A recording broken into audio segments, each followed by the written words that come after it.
नमस्कार। आज मैं आप लोगों को बिहार बोर्ड के नवम कक्षा का तीसरा चैप्टर यक्ष युधिष्ठिर संवाद पढ़ाने जा रहे हैं।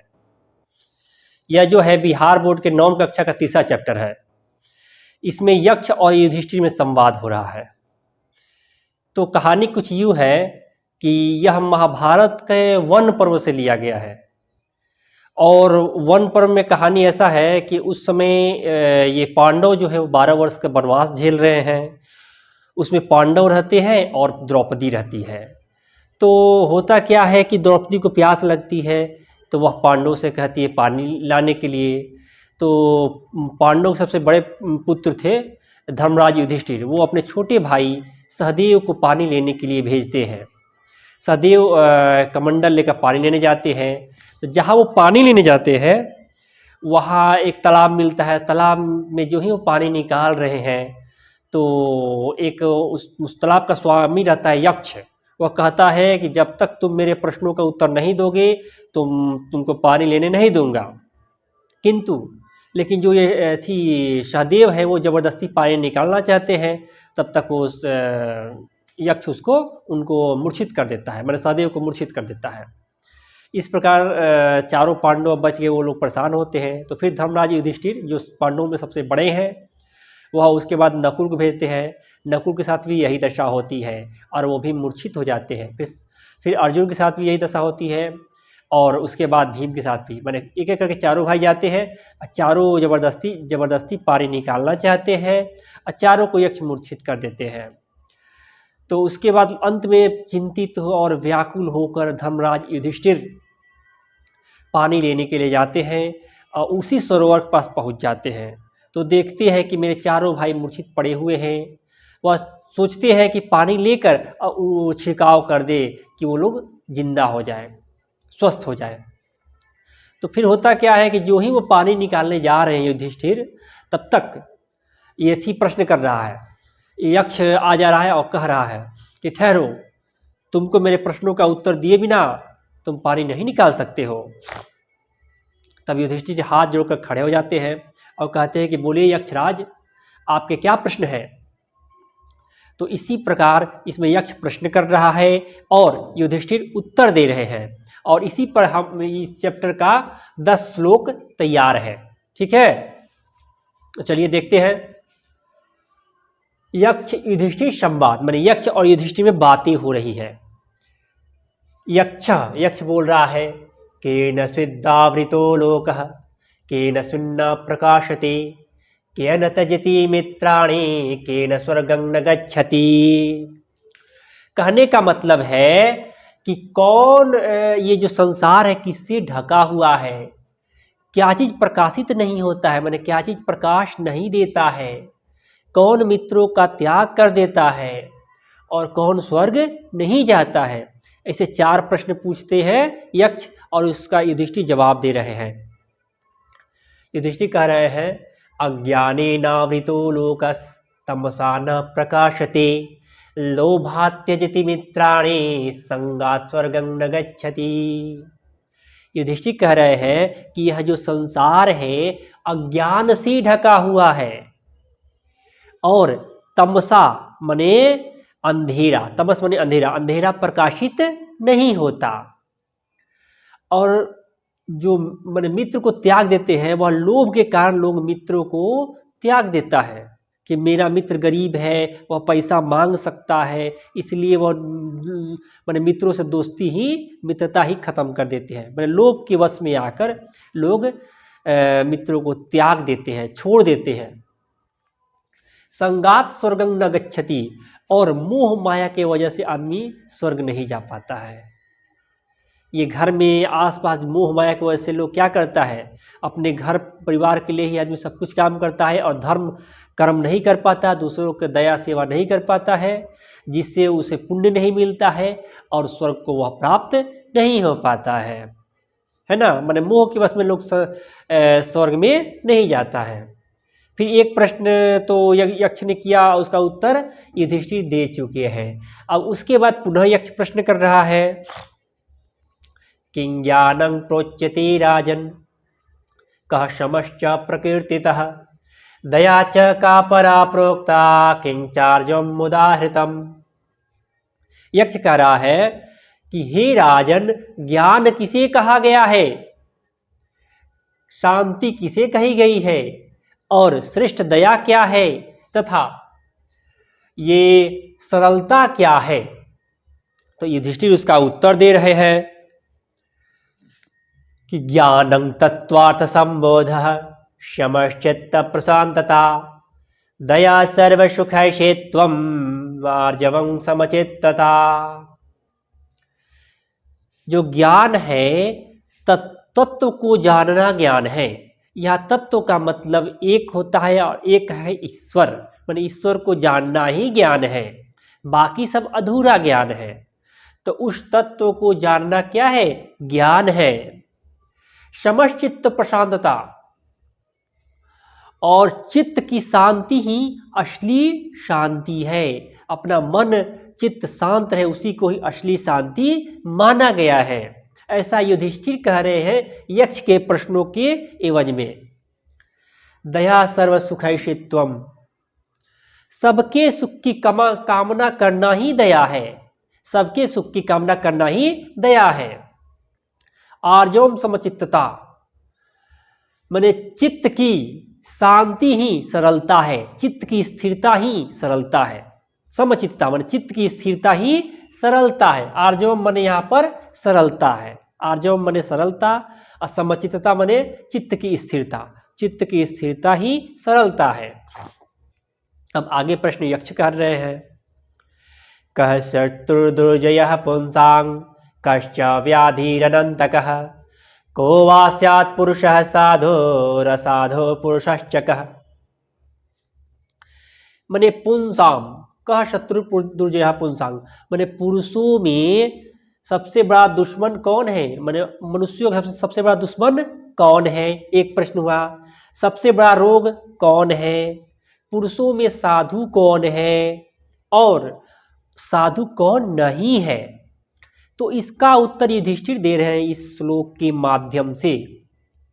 युधिष्ठिर कह रहे हैं, क्रोध सुदुर्जय शत्रु लोभो व्याधिरनन्तकः, सर्वभूत हितः साधुरसाधो निर्दयः स्मृतः। मतलब मनुष्य का सबसे बड़ा शत्रु क्रोध है, मनुष्य का सबसे बड़ा दुश्मन शत्रु क्रोध है, और सबसे बड़ा व्याधि अर्थात बीमारी लोभ है। मनुष्य के लिए सबसे बड़ा बीमारी क्या है, लोभ है।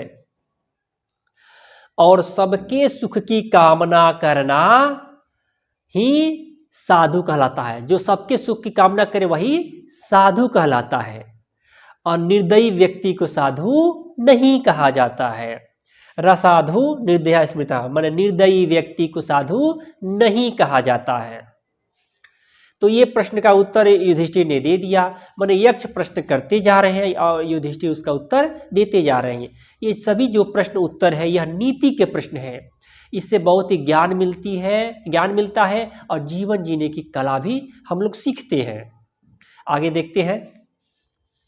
यक्ष किं स्थैर्यं ऋषिभिः प्रोक्तं किं च धैर्यं मुदाहृतम्, स्नानं च किं परं प्रोक्तं दानं च किमिहोच्यते।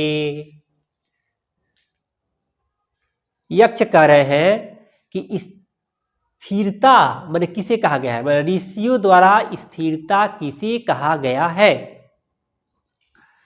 और धैर्य का उदाहरण क्या है, धैर्यम उदाहृतम्, और धैर्य का उदाहरण क्या है, स्नान किसे कहा गया है, और दान किसे कहा गया है। तो आगे इसमें श्लोक में ये युधिष्ठिर इस प्रश्न का उत्तर दे रहे हैं। युधिष्ठिर कह रहे हैं, स्वधर्मे स्थिरता स्थैर्यं धैर्यम् इंद्रिय निग्रह, स्नानं मनोमल त्यागो दानं वै भूत रक्षणम। यह कहने का मतलब है कि अपने धर्म पर स्थिरता ही स्थिरता है, माने अपने धर्म पर अडिग रहना ही स्थिरता है। कहने का मतलब है कि धर्म किसे कहते हैं, कहा गया है कि ध्रियते धर्म इत्याहु, माने धर्म है जो धारण किया जाए। पशुओं जैसे कि जल का धर्म है शीतलता, अग्नि का धर्म है जलाना, उसी प्रकार मनुष्य का धर्म है दूसरों पर दया करना। अगर कोई धर्म ये सिखाता है कि हम फलना संप्रदाय के हैं और उस संप्रदाय धर्म जाति के लोग जीने का हक नहीं है, तो वह धर्म मजहब नहीं है। तो अपने धर्म पर रहना ही स्थिरता है। तो मनुष्य का धर्म क्या है? दया है। तो यहाँ प्रश्न का उत्तर है स्वधर्मे स्थिरता स्थैर्यं, माने अपने धर्म पर स्थिर रहना ही स्थिरता है। धैर्यम इंद्रिय निग्रह, और इंद्रियों का निग्रह करना ही, माने इंद्रिय पर कंट्रोल करना ही धैर्य है। इंद्रिय पर कंट्रोल करना ही धैर्य है। स्नानं मनोमल त्यागो, और मन के मैल का त्याग करना ही स्नान है। कहने का मतलब है कुछ लोग खूब बढ़िया से नहा धोआ कर शरीर को स्वच्छ रखता है, लेकिन अंदर से वह बहुत ही निगेटिव होता है। तो वैसा नहीं, स्नान का मतलब यहाँ पर है मन के मैल, माने मन में जो कलुषित विचार है वह किसी के प्रति न रहे, और उसी को असली साफ और स्वच्छ कहेंगे, उसी को मन स्नान कहेंगे। मुख्यतः स्नान उसी को कहा गया है। वैसे मैं बता दूं कि स्नान दो तरह के होते हैं, एक बाह्य स्नान, एक अंतर स्नान। बाह्य स्नान तो नहा धोआ कर साफ किया जा सकता है, लेकिन अंतर स्नान माने अंदर का स्नान हम परमार्थ करके दूसरों की सेवा करके ही कर सकते हैं। फिर यक्ष प्रश्न कर रहा है, कह पंडितः पुमांगेयो नास्तिकः कश्चोच्यते, कह मूर्खः कश्च कामः स्यात् को मत्सरः इति स्मृतः। मतलब मनुष्यों में पंडित कौन है? मनुष्यों में पंडित कौन है और नास्तिक किसे कहा गया है? मूर्ख कौन है, कामी कौन है और मत्सर क्या है? मतलब इतने सारे प्रश्न यक्ष पूछ रहा है और युधिष्ठिर उसका जवाब दे रहे हैं।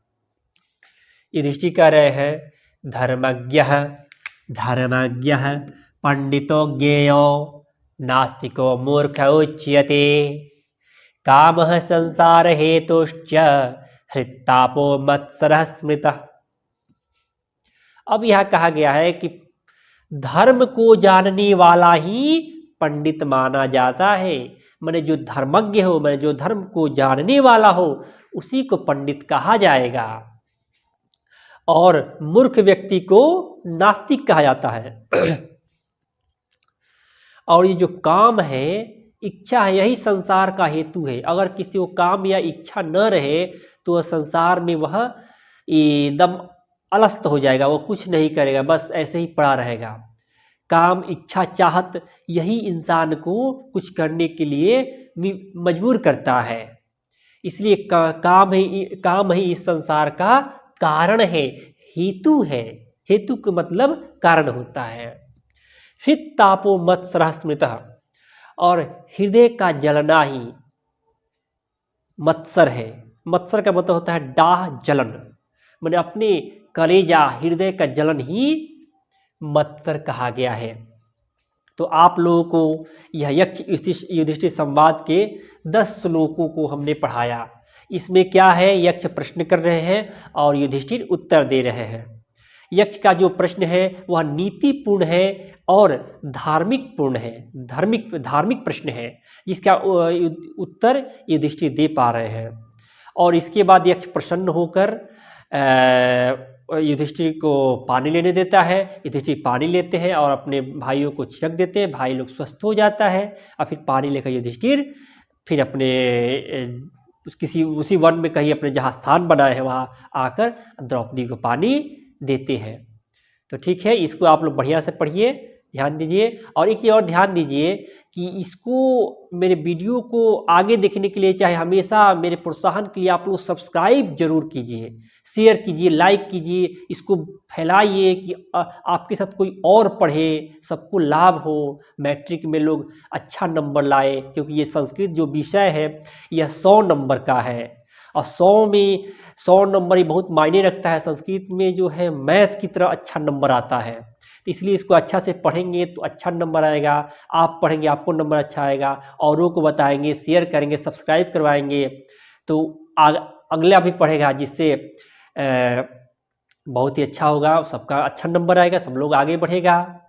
तो ठीक है, इसको अच्छा से आप लोग सब्सक्राइब कीजिए, वीडियो देखिए, लाइक कीजिए, शेयर कीजिए और बेल आइकन को प्रेस कीजिए, जिससे हमारा वीडियो आपके पास पहले नोटिफिकेशन में चला जाए। ठीक है, ओके, ठीक।